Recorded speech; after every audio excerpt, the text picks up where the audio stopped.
So welcome along to Referee's Corner with the gentleman, Daniel Movahedi. You'll see Dan up at the top. So Dan, welcome to your Referee's Corner. Thank you. He's in the corner. You had a bit of a weird one this weekend, Dan, at Fight Star Championships 13. You were refereeing a fight between Stelios Theocharis taking on Hassan Nero Kilzi.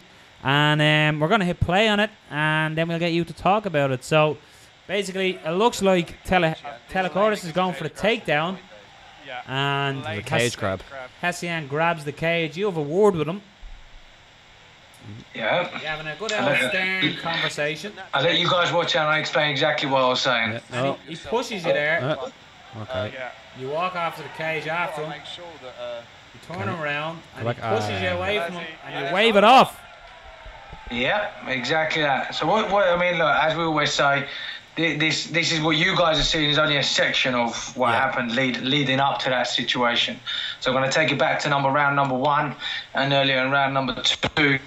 In round number one, he threw a groin strike, knee to the groin. Obviously, gave Stelios, to Stelios, so I gave Stelios up to 5 minutes to recover. I said to Hassan, look, be aware how you're picking your knees, please. It was accidental, etc. Let that one go.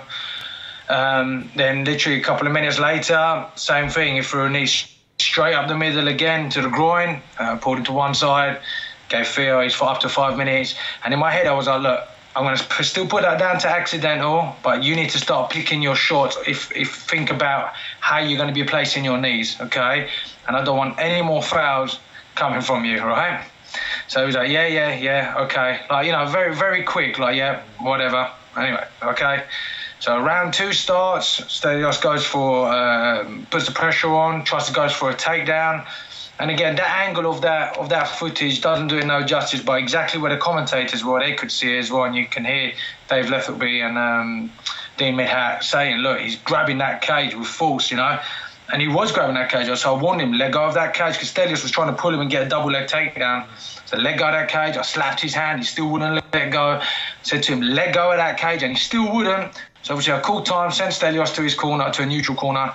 And as I was explaining to Hassan, that look, you've left me no choice. I've had to warn you about two different fouls, you know, 3 times with the knees and you holding the cage and you're preventing him from getting a takedown into a dominant position.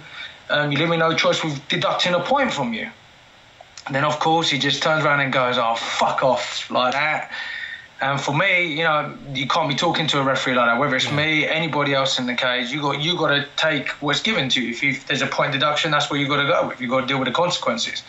So you see me, I walk over to him to try to explain to him again, listen, I'm deducting a point for extra. Then he told me, oh, you fucking idiot, fuck off. I was like, do you know what? Excuse me, I'm not going to have this. Waved it off. And then again, what you guys don't see, obviously the footage, you kind of see me saying to him, look, just get out of the cage. Don't even want you in here.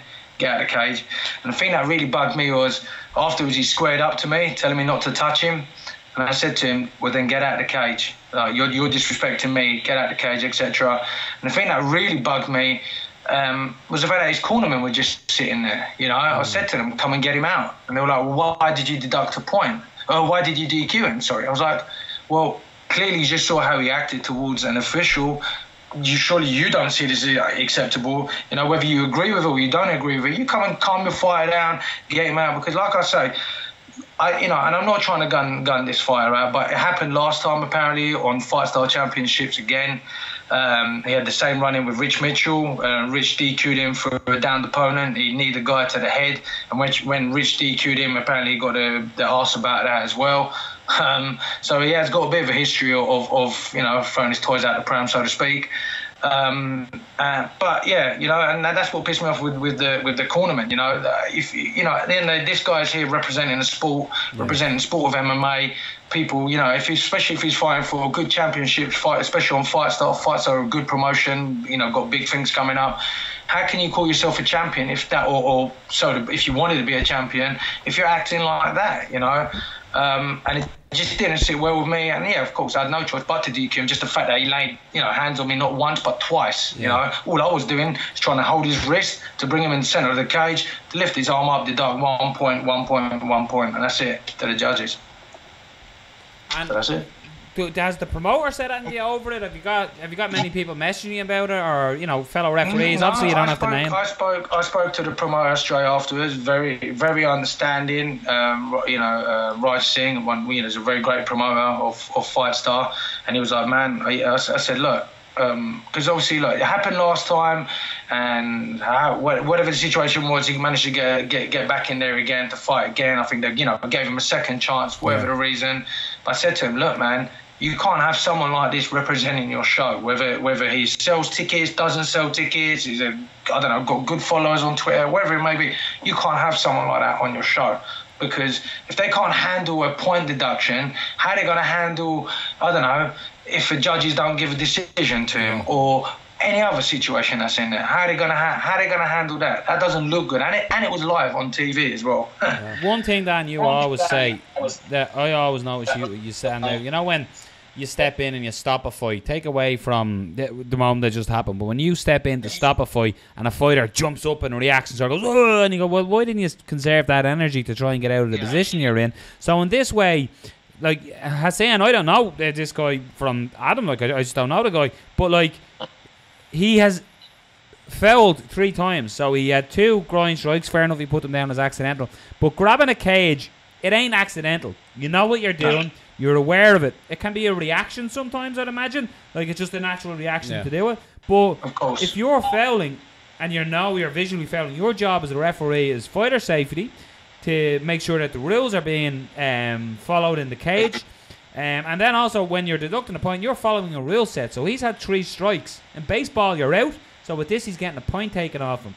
So in a way, he's reacting to something that was his own fault. Similar to when you stop a fight, when he jumps up in front of you, you go, well, why didn't you save that energy to get out of the fight, or out of that position? So this, in a way, is similar. He's getting pissed off at you for his errors. Yeah. And like I said, it just didn't sit well with me. And obviously, on the back of my head, I knew, obviously, they told me the history what happened before as well. That was at the back of my head. But the fact, like I said, if you're going to turn around and you're going to push me and tell me to fuck off, that definitely doesn't sit well with me. It's imagine the most recent one that I can remember, Daniel Perez, when I took a point away from his extended fingers, correct? Yeah. Now, you imagine if he acted like that, how that would have gone down. He said he knew he made a mistake. He was like, okay, I'll deal with the consequence, and he went on and he won the belt. End of. He done what he had to do, and that's the kind of guys you want representing your sport, not someone who's going to be effing and blinding. And bearing in mind, I know you guys saw it, and so you posted it on Twitter, on Reddit. Someone was in the actual crowd, and they could, there were kids there as well, watching, or families, people with their girlfriends, etc., and going there. And that's not how you want someone representing your sport. I hope, for Hassan's sake, it goes back. Not that I expected, but at the very least, I expected his corner to come back and say, look, ref, or even not to me, to one of the other officials or to the promoter, and go, look, really sorry how he acted.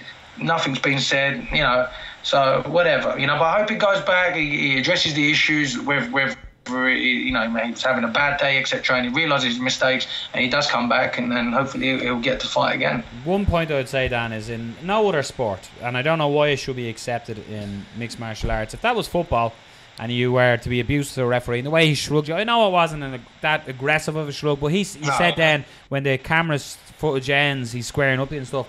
One stands out to me, you're probably too young to remember this, but Paolo Di Canio shrugged the referee in football, and the referee fell over, and Paolo Di Canio got obviously a big ban from it. And it's the same in any sport. Right, Jason Hoy. Remember Jason Hoy pushed the referee after the... Roy Nelson playfully kicked Big John McCarthy. Yeah, and he got suspended and a fine. So it's not like you're in there to basically look after the fighters, but as well to make sure that the rules are being followed. He's broke the rules, and you're just, you're doing the next part. You're the referee, you're the umpire. The same way a linesman puts his flag up and the ball goes out of play, you're saying this is the like if a footballer's taken down in the box, the referee blows whistle, it's a penalty.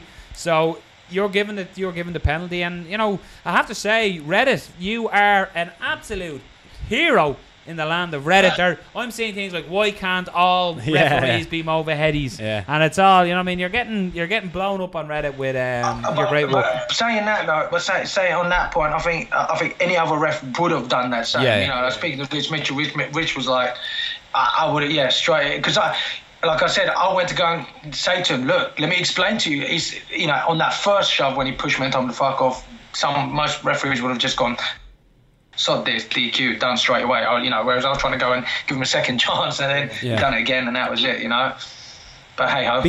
Because you knew that he had this in his past, did you have to go bebeforehand and say it to him and say, we don't want no nonsense like this? Or did you just think, I assume he's not going to do it again? I didn't say that because I think he'd already spoken to Raj, because I said the referee in question from his last fight, there was obviously Rich, who was there, Rich Mitchell. So taking the conflict of interest or anything else around that, Raj wanted me to referee it, so there wasn't no anything involved or any decision if Rich made during this fight that would be like, it was because he didn't like you last time and he DQ'd you last time. So take all of that out of the equation. So I think he knew that. I knew anyway what had happened. So I was in there as a neutral person, and of course he acted the way he acted. So that said, going forward now, if you and Richard are both there at the next show, is there an issue with him being refereed? Is there something there that you can referee? I would like to think, at least for the next couple of shows, if we are officiating it, that he's not allowed back for at least the 2 shows. Like you said, something needs to be put in place for this fighter that. Not any fighter that they can't just do that and expect to come back again without, at minimum at least have missed 1 show, But that being said, if we are the only 2 referees there and we only have to, and we're the only guys who can referee it, we're professionals. We treat every fighter as A and fighter B. There's nothing that what happened previously will play into that for the fighters. It may do, but that's their problem. We got a clean conscience and we can go forward. Before we let you go, is that something that's taught to referees? Saying, I know Herb Dean has a kind of referee school, the course and stuff like that. Is that something that's taught to referees, keeping control of the cage or the octagon or whatever? Because you have 2 guys who are alpha males in there, and you got to keep control of what's going on. Yeah, as I don't want to sound too much like I do, but if you don't show who's, so to speak, boss in that cage. If you haven't got, the minute you show you haven't got control of any situation, whether it be from fouls or how fighters talk to each other or cornermen shouting out abuse, etc., they'll pick up on it and go, "Oh, this referee's soft. I can get away with X, Y, and Z."